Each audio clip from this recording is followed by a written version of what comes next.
the defensive possession's not over just because you make a stop or get in a good position.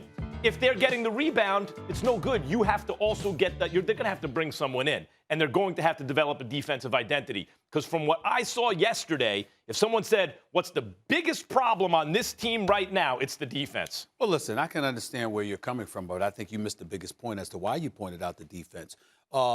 Did you know that the Cleveland Cavaliers have the second worst offense in the National Basketball Association? They rank 29th.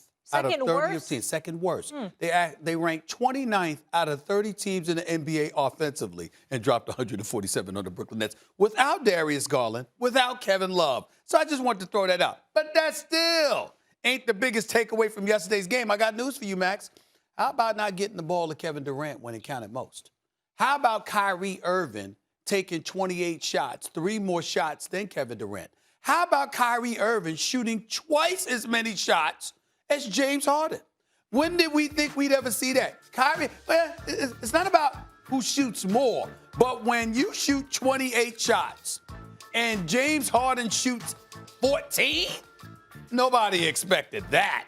And so as a result of it, as the game waned, listen, and then also let's not forget, I mean, Kyrie did used to be a point guard for the Cleveland Cavaliers. Kyrie Irving did hit the game-winning shot that clinched the championship in Game 7 back in 2016. Kyrie Irving was a showstopper, or you understand, at Quicken Loans Arena, which is no longer the name of that arena. They got a different name now, okay? That Kyrie Irving, who, by the way, they paid tribute to during the game.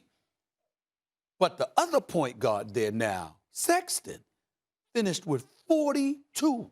And, oh, by the way, 22 in the overtime. Which says what about the defense? I understand that, but you're looking at the defense collectively. I'm looking at Kyrie Irving. You know what I'm saying? I'm looking at Kyrie Irving, the showstopper offensive player, Mr. Box Office, because he is. Kyrie Irving, you walk through the turnstiles to watch that brother play. Best show in the NBA. No question. But in the end, these are all elements that I'm talking about here. Yeah, you can point to the defense. Got to get the ball to Kevin Durant. Okay, but wait a minute. You can't shoot fallaways. Can't shoot contested shots. I mean, he makes the difficult look easy sometimes, but sometimes they were difficult and they were unnecessary. And then when you're taking twice as many shots as James Harden, you don't need to be doing that. So I would have liked to have seen, let's say, for example, Kyrie take, instead of 28 shots, how about 23?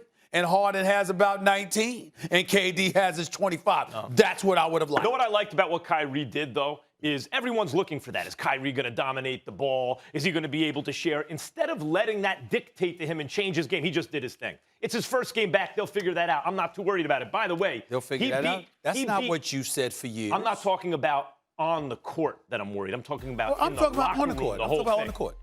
He beat Colin Sexton. Would have ended the game. I think it was that the regulation or overtime? He beats him off the dribble, would have ended the game, and they called him for the offensive foul. Yeah, but they overturned it. They overturned it. Okay. They overturned that call. But the point is, Kyrie Irving taking the last shot's going to happen sometimes. Sometimes it's going to be KD. Sometimes it's going to be James Harden. I agree.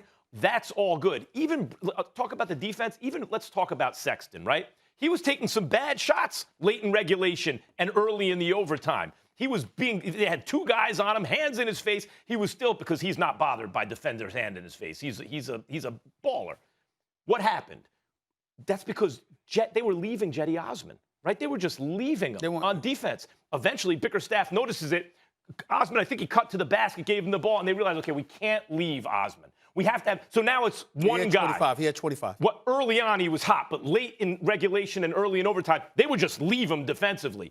Eventually, when they made him pay for it, now they can't just leave Osman. Now it's only one guy on Sexton, and he started lighting it up. They're going to have to get their defensive identity together. They have defensive issues. I'm not saying that they don't have defensive issues. Obviously, I pointed out that they ranked, listen, the Nets ranked the 25th, and they gave up 147 to the 29th ranked offense in the National Basketball Association. I'm not denying that. What I'm saying is when I walk away from this team, looking at this team last night, the biggest concern to me is that you cannot have a discrepancy where Kyrie Irving shows up on the court and shoots twice as many times as Harden. Now, Harden had a triple-double, and so Harden could have been passing up shots himself, and we understand that. But in the end, you're going to have to even the scales to some degree. When we talk about continuity, in terms of expectations, looking at a team and saying, okay, this is what you should expect from them.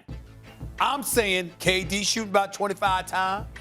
Kyrie Irving shooting around 23 times. James Harden shooting about 19, 20, 21 times. That should be what it is. And the only reason why James Harden would elevate those numbers in terms of field goal attempts is because he's basically your point guard. For people to sit there, because James Harden had 12 assists. KD had 8. Kyrie had 3. You know why? Because for the most part, James Harden was pretty much running the show, which we know. Because listen, if James Harden is your point guard, there's nothing wrong with that. And he may sacrifice shot attempts to make sure he feeds others because he's better at that than Kyrie Irving, to be honest with you. But in the end, you have to make sure that this dude that's averaged 30 over the last 3 years, at least 29 over the last 4, at least 28 over the last 5, you cannot have him shooting 14 shots to your 28 if you expect Brooklyn to be successful. And you certainly can't avoid giving KD the ball when I'm with that, but those 2 different points. You saying why doesn't KD have the ball at the end of the game versus can Kyrie play team ball? What you bring up about Harden is right, and people should understand. When he's called a selfish player, I've never really agreed with that. He's never been Harden a selfish player. does and has always done what his team needed him to do. Hasn't always hit the big shots. That's my issue with him. But if you need him to set up teammates, he'll do that. We saw how well he played together with KD their first couple games. Now Kyrie's back, and it starts to fray. That's not, to me, about KD needs the last shot. Any of those 3 guys could take the last shot. I'll tell you what else. If Harris has a look, he can take the last shot. He shoots better than all those guys, just can't get it himself the way they can. So that's not really my issue. KD must play hero ball at the end. My issue is, can Kyrie fit in with those 2 the way, on offense, the way Harden and KD fit in together? And even that, to me, is not as big as the defense. I think it is a big deal. It is just as big as defense when you talk about James Harden and Kyrie Irving. You've got to work that out. Yeah. Okay, you got to work that out, and you've got to work out understanding no matter how great I am, leave it there. Yeah. hot I am. Yeah. I'm not KD. Yeah, but he got to have the ball. Thanks for watching ESPN on YouTube. For live streaming, sports, and premium content, subscribe to ESPN+.